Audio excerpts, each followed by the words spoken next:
Hello, lovely people, and welcome back to another episode of MMA from London to LA. My name is Callum, joined by, as Colin would say, gentleman, Chris. Unfortunately, Colin not with us on this show, but let's be honest, it was a London event, so we got the two Londoners represented. Chris, how you doing, bro? Yeah, good man. Just want to say it's nothing against Americans. Not like this is a British show, so you can go away, Colin. This time.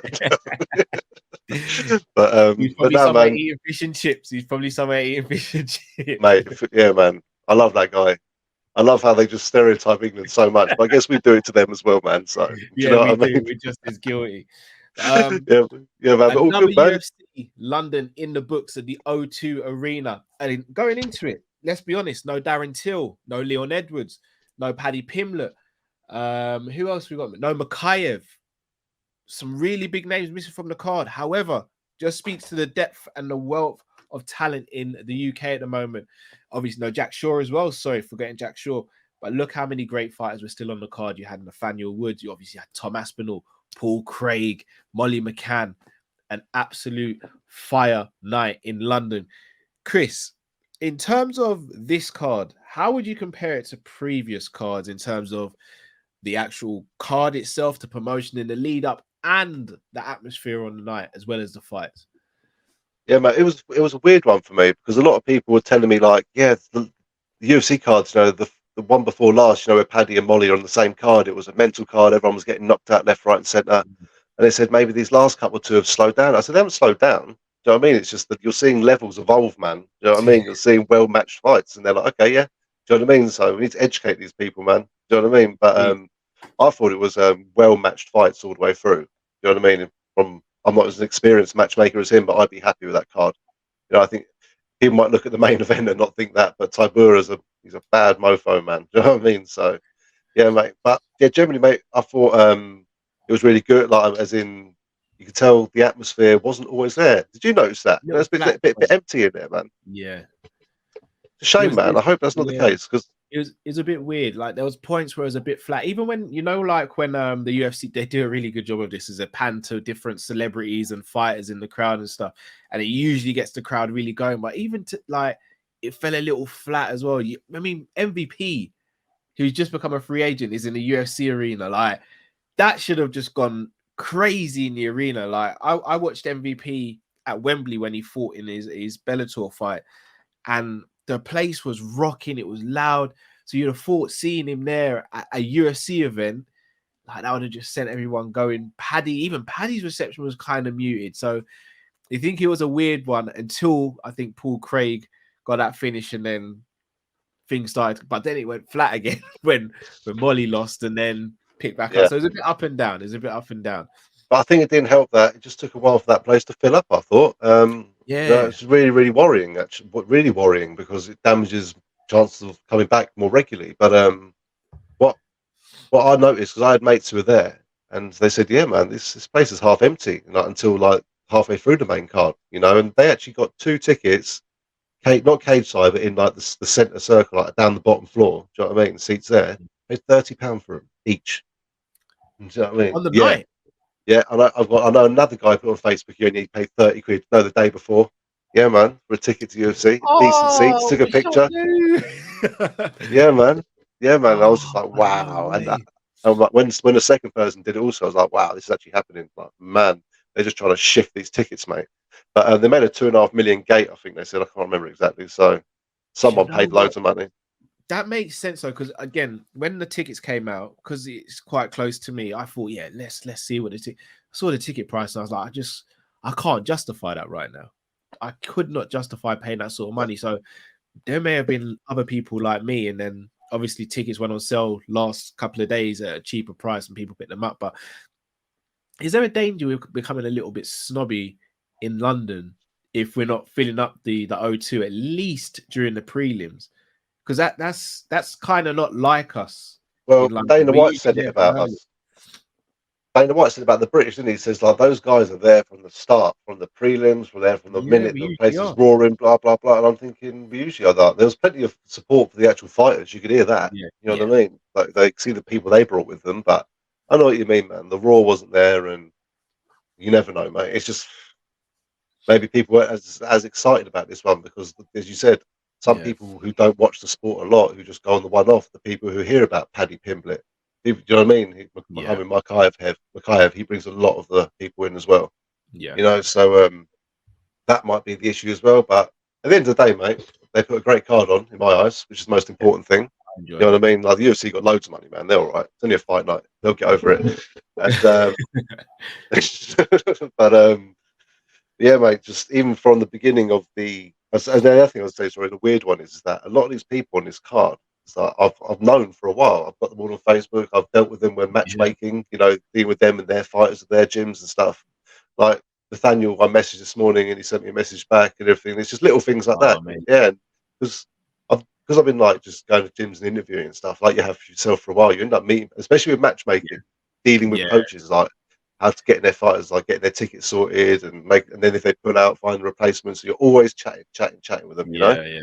And it was nice to actually then see. I'm looking at the UFC on the TV and I'm thinking to myself, oh look, here it's Brad. Oh look, it's Barry from the boxing coach from GB Thompson. Oh look, there, look, it's Ashley Grimshaw. It's just like, oh look, Nathaniel's fighting like Kushti, you know, and then all the way from the bottom, like Nick Parkin, man, I love that guy from when he went to Contender Series, and he trains at Nick Fisher's gym, man, at Fisher's, I think it's called Fisher's Gym, I think.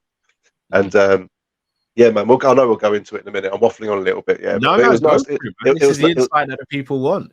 It was nice to see people that I've spoken to and dealt with, and if not, just tried to match them, been sent them by their coaches to try and match them up and get them fights and things like that. Yeah.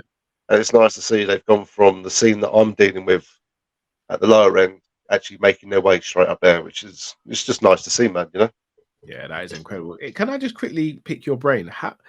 How difficult is it to juggle or make a card for like a UFC London event? Because obviously you want to pack it out with UK fighters or at least European fighters, but how actually difficult is it doing, and how far behind you have to look from the card, and how far ahead you have to look for the card in terms of future matchmaking?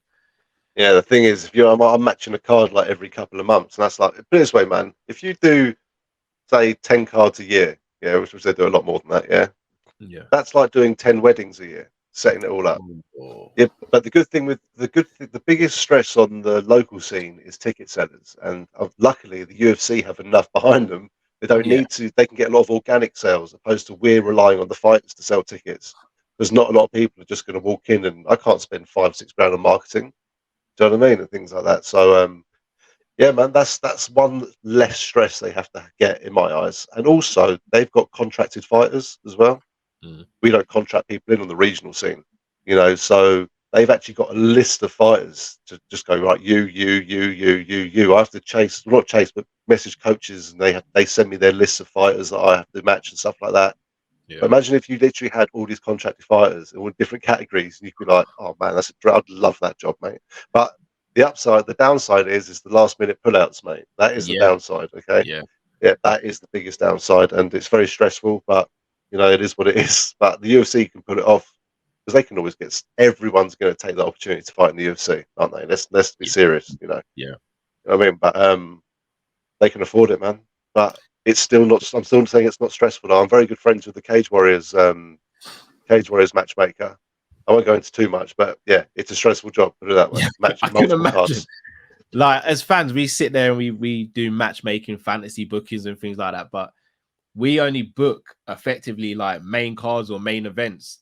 I mean, these matchmakers and yourself are booking from early prelims right the way up to main card and main And events. I'm doing it once every couple of months. They're doing it like 3 times a month. Yeah, that's crazy. But as you said, the money they've got behind them, they've got a massive team as well. So you're still doing a great job, Chris. You're still doing a great job. Mate, it kills, mate. Honestly, mate, it's so stressful, mate. It's so I stressful. don't It's envy you. literally there's such a fine line between making a profit and not. And if you don't make a profit, it's not worth it. But if you do even if you make a little profit at the end of a stressful day, at least Yeah, you've provided a platform for amateurs and some pros to yeah. perform. In my eyes, so whatever. No, it's true. It's true. Right. Before we go into the main card, I want to just speak about two fights which have really split opinions. And I think it might have been split opinions here. So the first fight I'm going to speak about is the Ducasey fight, where he was submitted in the second round by Joel Alvarez. However, it didn't come without controversy. A headbutt which really startled Casey, and then obviously led to his downfall. At the time of it happening, did you notice the headbutt? And then also, what's your thoughts for situations like that? How do you think those situations can be dealt with and better handled? Well, they should have used the whole new instant replay sort of thing. The fight's over. The fight's over now. You know what I mean? It's done. Yeah. Use it. Why not? There's actually no harm in doing it. You know, if they're complaining about this, then have a quick look at it. You know, and then it is what it is. You make it a no contest, and then they have a rematch. In my eyes, that would have been the better option to have. But I know the referee Dan Movaheady well. He's refed a lot. He refs a lot in the regional scene as well, and he's a bloody good referee, mate. I will tell anyone that right now. And personally, he's a brilliant bloke. He loves the sport, and all he's interested in is protecting fighters. And if he saw a blatant headbutt there, or a headbutt which affected the fight, he would have stopped. But from his position and the speed it happened, you know what I mean? He sometimes they think they get poked in the eye, but it's just a knuckle. You know, so it's a very hard decision for the referee to make at the time. But maybe they need to trust the fighters just that little bit more, because I think people can watch it back. And in football, if you dive, then everyone forgets about it in a few weeks. But if you're a fighter who's cheated their way, do you know what I mean? Then it gets remembered a lot more in that game. Yeah, very true. We also saw an incident like that in the Paul Craig fight, which we'll go into a bit later. The second fight, though, I think this is where we're really going to split hairs here. The Davy Grant fight. If you tell me you think Davy Grant lost, mate, I'm leaving the podcast now.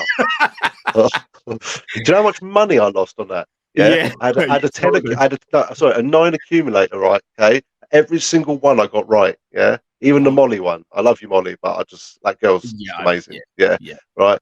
She was such an underdog. I was like, I can't not take that. Yeah. And you lost me £1,500. Those judges. I'm sure Davey lost his fight bonus a lot more, but you know what I mean. It's still Anyway. So the fight was scored 29-28, right? Or the final decision. I'll be honest with you. I'm not mad at it.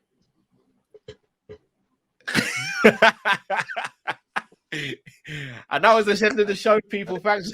Don't say nothing, man. Do you honestly think it was a 30-27 the other way? Man, no comment. Really? I think it was 29-28. I think the volume of strikes that actually landed and the aggression, I actually think Davey landed more shots. I think the stats even proved it afterwards as well. And it was the leg shots, the body shots, and he was just more of the aggressor, and he was landing more. Yeah, the other guy took him down, but he got straight back up again. I think only one takedown was actually scored overall, but the judges don't have that information. Let's remember that. Yeah. Yes. But from my angle, maybe I was being biased because I'm money and he's England. We all love Davey, you know, from obviously up northeast. But in my eyes, I thought he out kickboxed him. Do you know what I mean? He outstruck him, man. He was landing kicks, he was landing punches. The other guy was throwing here and there. He didn't know what to do half the time. But mate, Davey won 2 rounds easily. I had the other guy win 2 rounds, but I wouldn't have been calling robbery if Davey had won it. I think it was a close fight. Well, that's why it was a split decision, man. See, we've split decisions as well, so it is what it is. Makes sense. Yeah, very true, very true. Well, let's move on to the main card before can't believe before me again. So we'll start with Lerone Murphy versus Joshua Coulibaly. A featherweight fight, went all 3 rounds. I don't know about you. I think Lerone Murphy started a little bit sluggish and then grew into the fight. Once he was in the fight, it looked excellent. And I think a well-deserved victory. I love Lerone, man. Not always the prettiest man, not always the prettiest bloody fight, but I'll tell you what, mate, that guy just gets it done, doesn't he? You know what I mean? He literally gets it done. Everyone counts him out. Look at all the things he's gone through in his personal life as well. Like, the guy is like, he's one of those fighters who's got such a backstory and an inspirational story. You almost wish he had a bigger platform and a bigger fan base so he could share that and inspire more people, and obviously would make him more money and get him bigger fights as well, because his story is pretty incredible. And yeah, you're right, wasn't the prettiest in the first 2 rounds. Well, first round and a half, I was like, oh, Lerone's not looking himself here. The moment he started getting his groove though and getting some rhythm, I think he looked really, really good, and a well-deserved victory. Obviously, sorry, go on, bro. No, I was going to say, mate, the geezer's He's doing a Leon Edwards, man. Watch, he's going to have about 7 more fights, and he'll get a title fight. I Do you think reckon?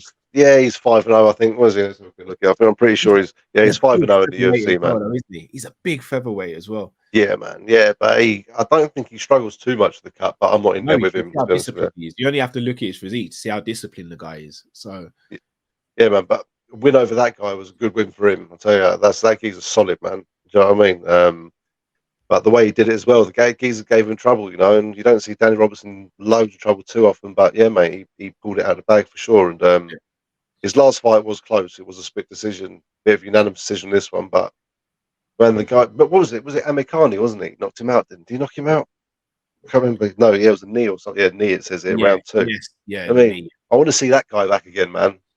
Do you know what I mean? It's been Yeah, too close, these decisions. I don't like it when the guys get split decisions and a decision and stuff. It just seems like same. a bit of a downward spiral. Do you know I, what I I mean? think I think he needed this win though, just to get back on the trajectory, and I think he's picking up momentum. He seems like a rhythm fighter, a fighter that needs to fight regularly, and then he'll be at his best and optimum level.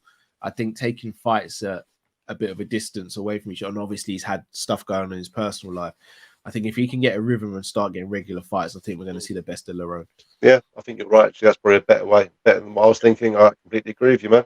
Do you know what I mean? Yeah, Yeah, get that rhythm going, get those. He's got, to be fair, he's got the rounds in, isn't he? And he's had the yeah, 2 tough fights, yeah, so yeah. give him a top 15, man. That's what I say. Yeah, definitely, definitely. Or someone else who's on the card, but we'll speak about that person as well. Well, if you're 5-0 in the UFC, I think you deserve a top 15 at least Oh now. yeah, definitely, definitely. I'd expect to be ranked top 15, mate. Yeah. 5-0. So let's move on to the next fight on the card, which was Jai Herbert versus Fares Zaim. I feel so sorry for Jai Herbert. I love Jai Like Herbert, man. he seems like such a good guy, but he's had it so tough in there. I mean, his first fight was what Trinaldo, right? Yeah. That was the infamous Dan Hardy and Herb Dean situation as well, right? I can't The remember. whole I stop know the I remember fight. the situation, but I don't remember if it was that. I think it might have been that one, the whole stop the fight altercation, which is why Dan Hardy's no longer in the commentator's booth. Oh, really? Oh, I fair think enough then. then he fought Topuria and was winning that fight until he got knocked out. Yeah, that's what I mean. He was winning that fight as well, man. And then last night he came up against a really tough opposition and unfortunately didn't get his hand raised. Do you think he deserved to win the fight, or do you think it was the right decision? I love Jai, man. I've met Jai lots and lots of times because we used Yeah. to use a lot of guys from Team Renegade in the show in Wolverhampton, Golden Ticket, when I used to work with them. Yeah, Oh, man, and yeah, so I know Jai. He's a lovely bloke, mate. He's always polite. All the Renegade lot are lovely blokes, to be fair to you. yeah. But but yeah, I always felt for him because his last fight got overturned to a draw, which is savage against Ludwig Yeah. Klein, wasn't it? Yeah. Yeah, man, it's savage, mate. That was. He beat Carl Nelson. Carl Nelson's just won his last fight, so that's no bad loss. That's no bad win there. Yeah. And you Yeah. said he's had Topuria. Look, he's looking at a title shot, man. You can't say nothing to that, and you were beating the guy. Yeah. You know what I mean? So, but yeah, I love Jai, man. He's such nice. He really deserves it as well, mate. What he goes through, he does training with Leon. Like, I mean, he does Leon's training regime. You know what I mean? So Yeah. it's he's training with champions down there, man. And I just hope UFC give him another one. Like, what's Yeah. this? His 4th fight in UFC? I think so. Yeah.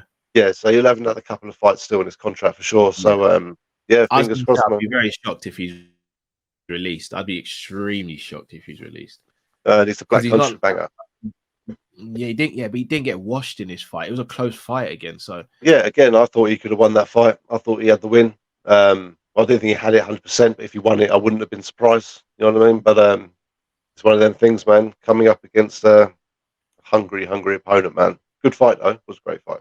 yeah, it was just as we sort of expected. Both good on the feet. And you expected some ground stuff as well, or attempted ground stuff. So it was a fun fight. Crowd went a little bit flat after that fight though, and then out comes the Scotsman, Yeah. Paul Craig versus Andre Muniz. Paul Craig, victory over I was going to say current, but the former light heavyweight champion Jamal Hill dislocated his elbow. Yeah. And Muniz has got a victory over Jacare Souza, breaking his arm in the process. You're thinking, yeah, this is going to go to the ground. We're going to see a jiu-jitsu specialist fight. Anything but that. But what a fight it was. And Paul Craig down at middleweight gets his hand raised in what could be looked back on as a really, really good win. Firstly, how did you feel initially about Paul Craig going out to middleweight? I was more worried about what the weight cut was going to do for his Yeah, cardio and his chin strength as well. You know, it's tough, but you know what I mean. So when you yeah, cut a lot of weight, your cardio's gone, your chin goes down a little bit as well. But he had a great weight cut. He looked good, mate, at the weigh-ins. He looked refreshed. He wasn't drinking loads of water straight after the weigh-in. He was fine just to go and square up to the geezer and scared the life out of me. It was scared the life. Do you know what I mean? Have anyone that blue blood William Wallace stuff, man? Scared, you know what I mean? Proper warrior. yeah. Um, yeah, man. But Paul Craig's the man, man. I bet his team took this fight in a heartbeat, mate. Do you know what I Yeah, mean? The guys let him take us down. We'll see what happens. You know what yeah. I mean? And Paul Craig's world, you know. So, yeah, man, another fight we saw a headbutt in as well, wasn't it? As you said earlier. That's where I was going to go to. Yeah, Up until that headbutt, it seemed like a very even fight, but that was as blatant a headbutt as you can get. Like that was, and I'm so glad the referee pointed out because I was doing a watch long for it, and as soon as it happened, I was like, "That's a headbutt. Like that's about as blatant as you can get." He literally dived into his face with his forehead, and you're thinking, I personally at the time I was like, that should have been a point deduction in my opinion because yeah, no. I don't think that's a warning for me. That's a blatant foul. And then Paul gets stood up, which is probably the last thing he wanted anyway. Yeah, yeah, and then But Paul did so go on, bro. I'll say I love that guy's kicks, man. Paul Craig's kicks, as well. His body shots are brutal, mate, as well. And he's got good stand up, mate. People shouldn't I count was him out gonna for that. say, you kind of hope and wish that he trusted it a bit more and used it a bit more because then it'd open up more for him to be able to get people to the ground and it would vary his attacks a bit more rather than people just thinking he's just gonna try and lay on his back if he gets put down or anything like that. But his striking is of a good enough level where he can compete with these guys as he showed, and then getting a full mount and then finishing with ground and pound and then sitting there next to his opponent, just looking out into the audience. One of the pictures that we'll remember from this UFC card.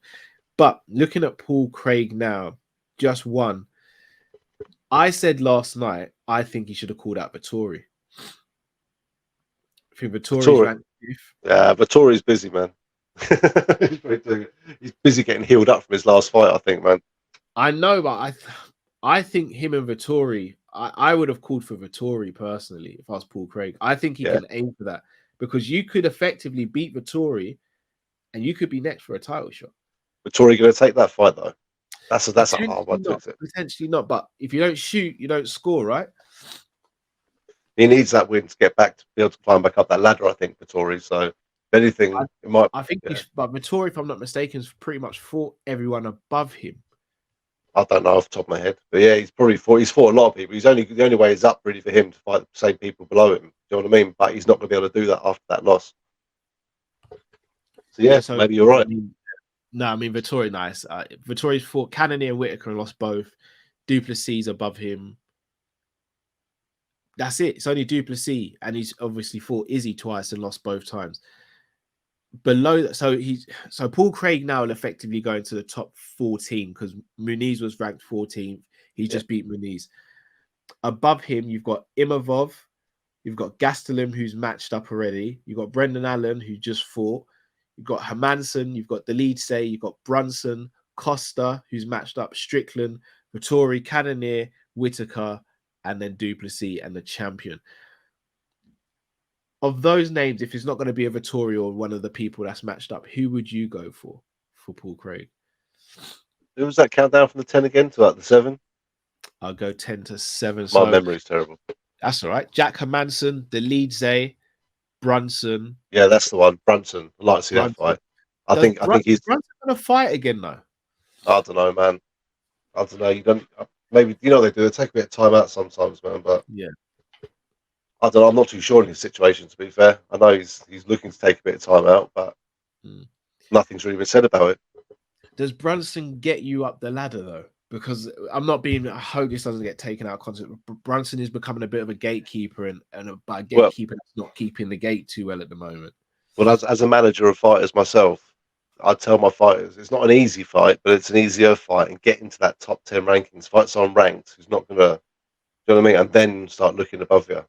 You know what I mean? Yeah. But that's just my head working. I No, mean, no, because as you're the expert a on this. I'm coach, a coach would want to do that as well, I reckon, as well. Some coaches, oh, let's go for the big straight away, or no, let's go for the gatekeeper, let's get through him, and then let's move on to someone like Vittori. In my eyes, if I was a coach or a manager, I'd say that was the best option. Unless if you're fighting Vittori as the main event somewhere and getting paid good money, then maybe it's worth talking about. But for your career, um, it's best to take. I'd take a Brunson fight first, because if you lose that, then you know you're not ready for Vittori.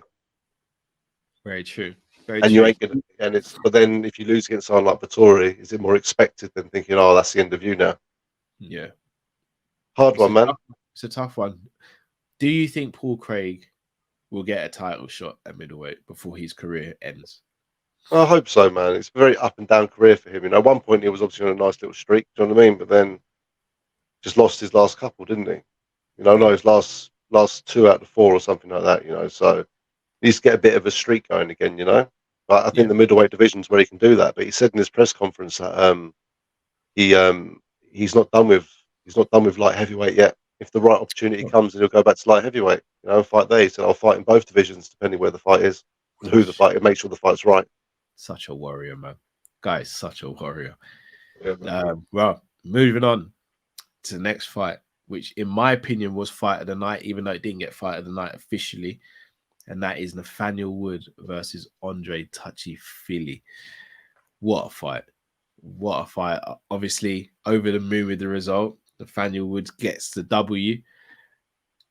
Going into the fight, though, he looked a lot smaller than Philly. He looks quite a lot smaller than most of the featherweights. He's coming up from bantamweight. However, the skill has really been on show since he's moved to featherweight, and I think he's even showing that he's starting to carry the power up there now as well, especially in last night's fight. What did you think of the fight? Do you think it was the right decision, and how do you see Nathaniel Wood's career and future at featherweight? First of all, I was just so happy for the guy because he's had a few injuries and stuff like Yeah, that, and he's managed to come and horrible beat injury. Andre Fili. And again, he's someone I've got his number on WhatsApp. He deals with some of Brad Pickett's guys from GB Top Team with me. So I speak Yeah, to Nathaniel a lot. He's come to like a few of my shows, man, as well. You bless know, him. like he's a nice, he could corner some of the guys and stuff. You know, so yeah, met him a few times. He's a shorter guy because I'm a tall guy, but my God, he's like Michael Chandler, like stockiness when he's out of camp, mate. I'm telling He's you, like 5'6", isn't he? yeah, but he's like the same wide. Do you know? He's massive, man. A man, like, no wonder he doesn't want to cut down to 61 anymore. Do Yeah, you know what I mean? To bantamweight. You know what I mean? But yeah, he looked good at featherweight though, didn't he? yeah, he did. It's not the first time either. Is against Jordan, he looked excellent. I mean, he even got a really close finish as well. Like, and he also showed he could take a punch as well. And look, there was a time where it looked a bit dicey for him, and he came through it. And I think that final round, it was literally going into that final round. You knew he had to win it, and I think he fought very smart in the final round. He didn't overexert himself, didn't overextend on anything, just kept it crisp, tight technique, and I think that got him the victory. Now, obviously, he Definitely was won. matched up. Oh yeah, he definitely won. Definitely won. Obviously, he was matched up with Lerone Murphy previously. Do you think they revisit that, or do you think they both look to an alternative top 15 opponent? No, they're not allowed to fight each other. Right? They're both British. They need to have their own journey. They can fight each other for the belt. Okay, then we know at least one of us is getting it. I don't like to see it, mate. I don't know why. I know it's going to happen, but I just don't like to see it. Look, there's loads of other fighters in there, You man. like both guys. You're like me. We both were fans of both guys, so you kind of don't want either of them to lose. Now, give Lerone someone in the top 10, 15 and give Nathaniel someone in the top 15. That's mine, right? So the top 10, you know, do it that way, man. Let's just gradually get there. Let's not do it straight away. Let them have their own careers, different. Let's fight like the one above them in the ladder or blow them like whoever Nathaniel's fighting. I don't know. You know what I mean? But, no, I don't want to see that again. I don't either, but I think it could happen. But Nathaniel in the press conference was speaking about names such as Edson Barboza.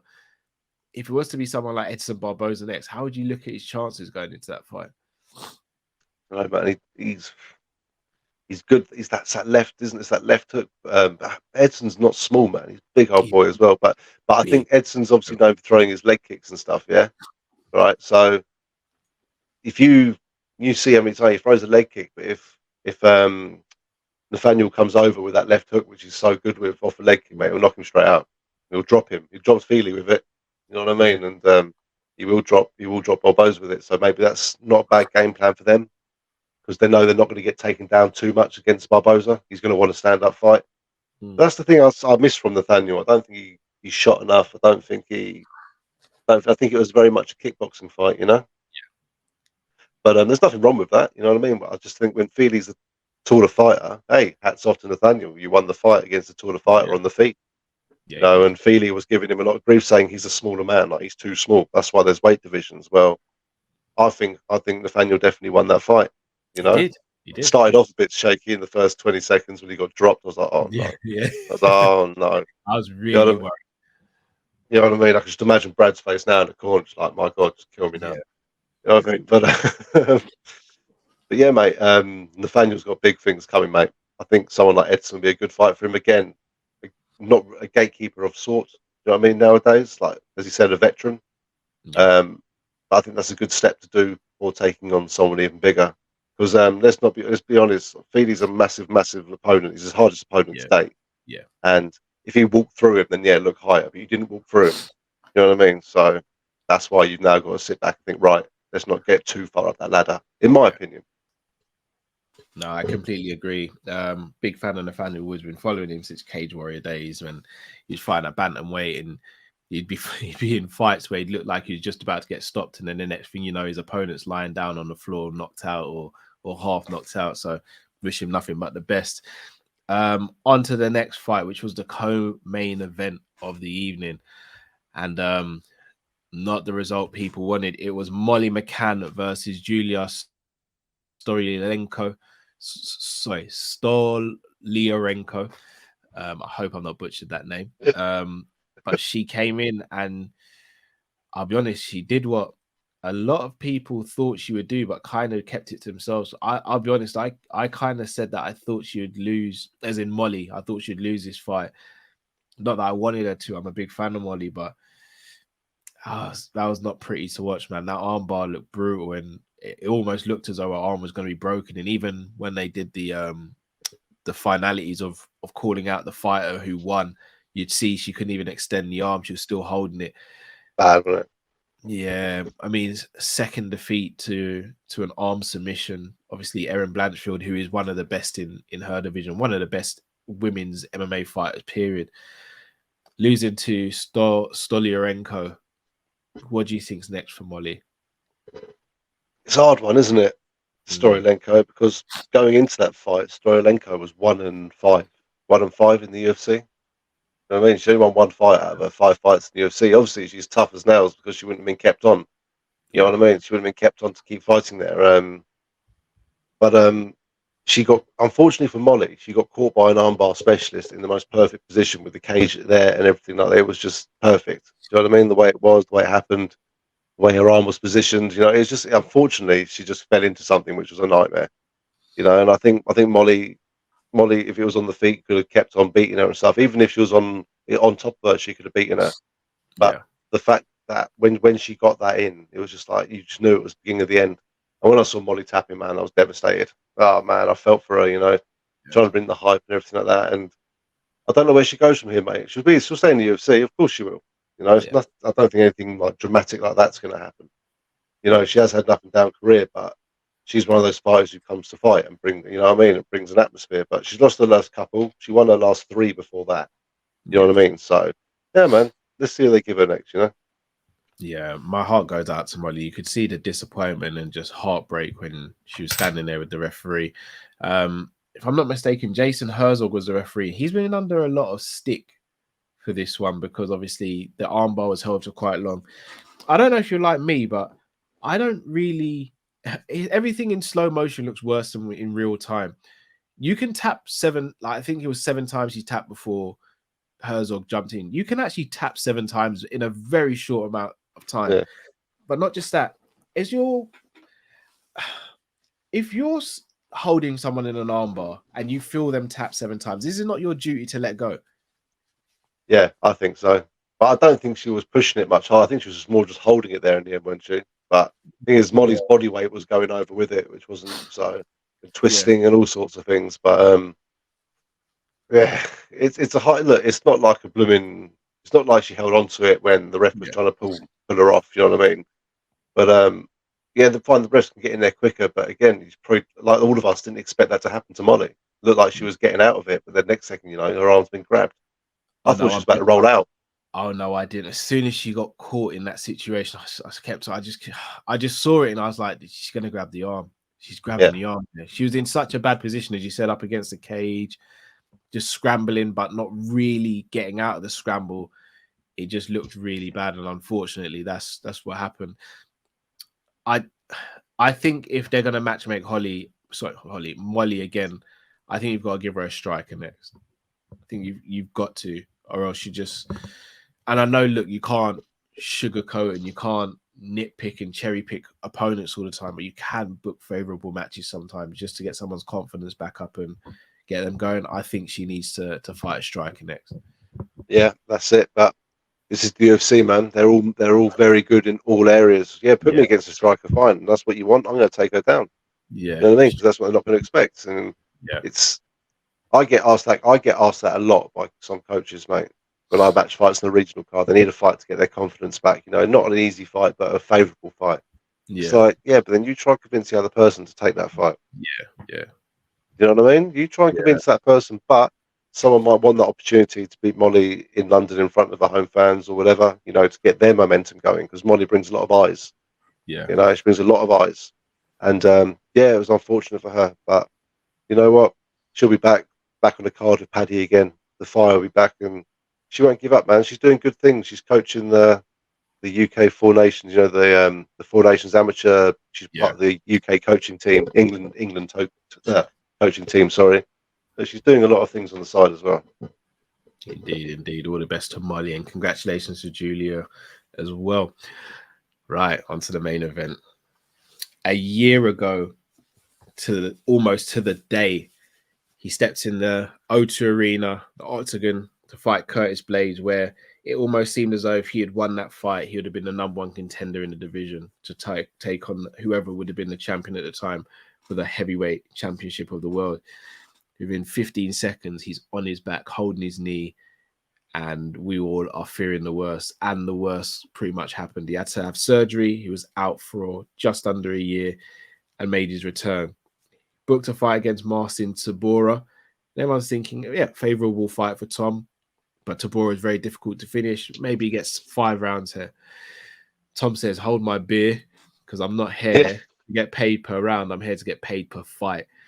And Tom, from the first second, he looked better than before the injury, which is crazy. I've had a bad knee injury. I've had ACL reconstructive surgery, and I've never felt the same on my feet after having that.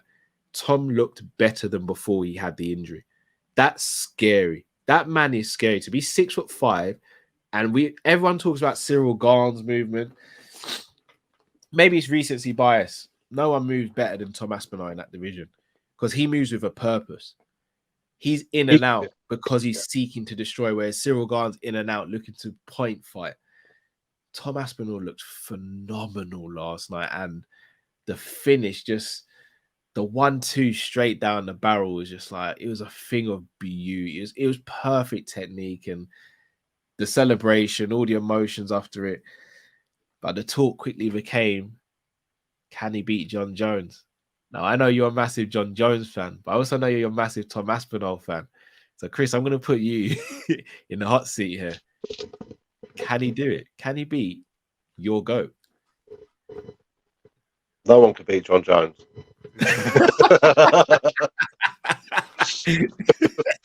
No, I'm on you.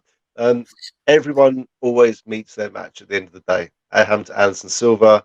It happened to, there's loads of names. It happened to, I'm going to go through them all now. But it happened to a lot of people, man. And Aspinall could be that match. But I think John Jones is retired by then anyway, mate, in my honest opinion. I won't go into that too much. But yeah, in my opinion. I, unfortunately, which is a killer. Yeah. I wouldn't want to fight. Is it Spivak he's fighting, isn't he? Who's fighting Gane? No, Spivak's fighting Cyril Gane. So Aspinall said he's going to go to that fight and hopefully fight the winner of that, because Pavlovich is next in line. That's it. Pavlovich's the name I'm looking for. Sorry, mate. Yeah, Yeah. I think Pavlovich gives Aspinall more problems than John Jones might do. To be honest with you, mate. Pavlovich, Oh, yeah, Pavlovich, I think is just his hands, mate, are nasty, man. You know what I mean? Like, in my eyes, yeah, Aspinall beats Garnet easy. I reckon he smashes him in one round. Yeah, okay. because Garnet's too slow, man. Aspinall moves like a blooming lightweight. It's ridiculous. Do you know what I mean? Yeah. Um, I don't think Garnet wins that fight though. So I think he fights Spivak. He beats Spivak. Jones will fight Steve. Pavlovich. Oh, you think Jones will St- actually take Pavlovich fight? yeah, of course he's got to fight. What we're talking about, yeah, he'll beat Stipe, man. That Yeah, fight might as well not even happen. he beats Steve. Um, but then I think Pavlovich and Aspinall are the two biggest threats to John Jones by Yeah, far at the moment. But I mean by far as yeah. well. Um, if Oh, you look, put Delton Almeida, you wouldn't even throw him there. no, not right now, He's a no, not dark at the moment. horse. He is a dark horse, but he's got things to prove still, man. Yeah, He'll very get there. He's coming though. He's coming. yeah. But I'll tell you now though, man, that guy. He if Aspinall was fighting Jones or Aspinall was fighting Pavlovich, I'd feel more comfortable if he was fighting Jones in my eyes. Do Would you know what I you? mean? Yeah, Pavlovich. I watch him fight, mate. Scary guy. So, so do you think Pavlovich poses more problems to John Jones than Stipe right now? Then Yeah, easy. If mate, I guarantee you right now, yeah, if it was I bet Pavlovich was even offered. Do you know what I mean? I was like, nah, I'm not taking that shit. Do you know what I mean? you reckon? But nah, I don't know, mate. I might be waffling on a little bit here, No, you're but not. It's I don't like know, man. I don't know, man. It's, I it's do. hard. I'm like Now, you. I think Pavlovich basically, and, I've and started off with John Jones can't lose to no one. Now I'm saying, oh, he might do. um, I just think Pavlovich and because his hands, mate, are so good. Do you know what I mean? And very true. yeah, man, and his power, man. And I also think, oh, now I've lost my track of thought because you like started fist bumping someone. He's very much. Pavlovich is a bit of a plodding fighter, not to take anything away.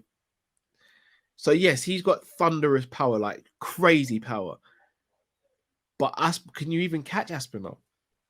That's the thing. Tybura was swinging, doesn't he? He was swinging Swinging in it. the air, mate. Do you know what I mean? It was He like looked like mental. me Then fighting my 4-year-old. That's what he looked like. do you know what I mean? And he just started. And he just 1-2, bang, done. Do you know what I mean? And you can't say it's a fluke. How many first round finishes has he had in the UFC? Pretty much all of them. They're He's pretty even much lost in the first round just to keep it all normal. yeah. You know what I mean? But it's just like No. he's the guy. He's the next up, mate. Like, he could even if let's say the Jones fight versus Stipe was happening like in 2 weeks' time. Yeah. Yeah, that could have been the fight. He could have. I said Aspinall could have sat out and looked at the winner of that. Yeah. You know what I mean? But also, I'd like to see him fight Pavlovich before he fight Aspinall to fight Pavlovich before he fights Jones. In my eyes, So here's my thoughts on things. I think Pavlovich waits.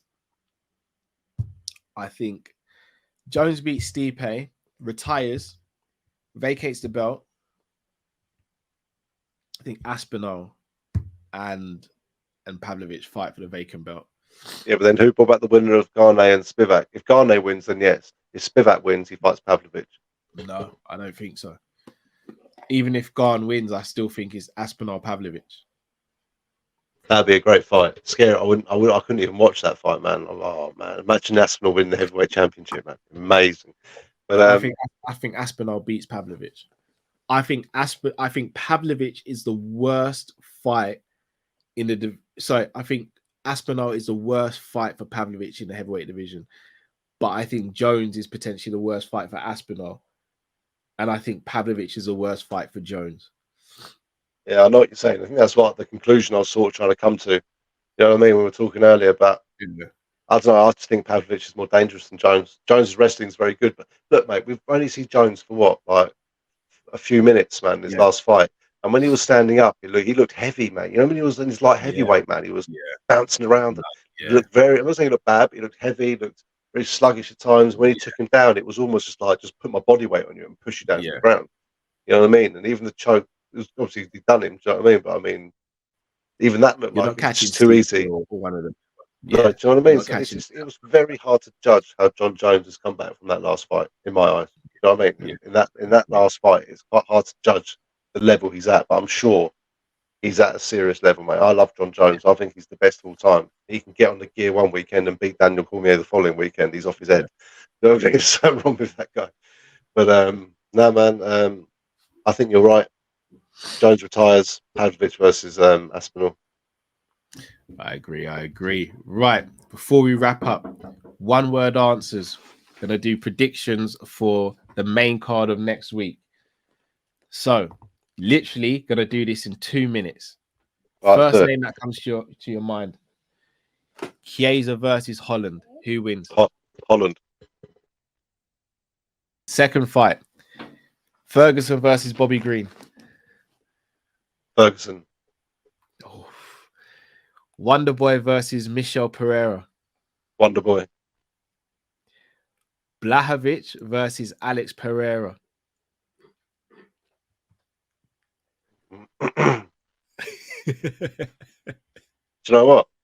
Blachowicz takes him down. Takes him down and does what he did to Adesanya. Cool. And then BMF Poirier versus Gaethje. Yeah, Poirier, man. Poirier's the man. I love Gaethje, but Poirier's the man. Okay, I'll quickly do mine. So I'm going Holland. I'm going Ferguson. I'm going Pereira, Blachowicz, and I'm going Gaethje. You say you're going Pereira and you're going Blachowicz? No, did I? No, yeah. Michel Pereira, not Alex Pereira. Oh, right. Oh, yeah. I thought, wait a minute, I'm losing my mind. So, yeah, I'm looking forward to that card. Should be a great one. Chris, before we wrap up, where can the people find you to support you? Chris Allen MMA. Anywhere you want, just type it in. You'll find me. Indeed. Any shows coming up or anything you want to promote? Yeah, man. 10 days time. We're doing a sort of different show. Just doing a bit of kickboxing and boxing show, you know. Some of these MMA guys in the summer, you know, they might not be training as much, but they are, and they want to, we're coming from injury and they just want to move a bit, you know, do a bit of boxing, do a bit of K1, stuff like that, kickboxing. So yeah, mate, I'll do that every now and then as well. And nice. Yeah, a lot of local gyms that do kickboxing, so it's quite helpful. But yeah, MMA one, my MMA show in Bloodline. This app's called Evolve Fight League, by the way, in 10 days. Check it out. And in 10 days time, October 22nd, my MMA show, Bloodline Fight Series. Yeah, man, check it out. Brilliant. We'll do that. My name is Callum Sanderson. You can find me at Callum Sanderson, also on the Sanderson Show as well. It's been another great UFC, another show from MMA, from London to LA. Just the London side today, but shout out to Colin Crandall, who'll be back next week. Chris, thank you very much. People, till we see you next time. Thanks for tuning in, and you take care, everyone. Thank you.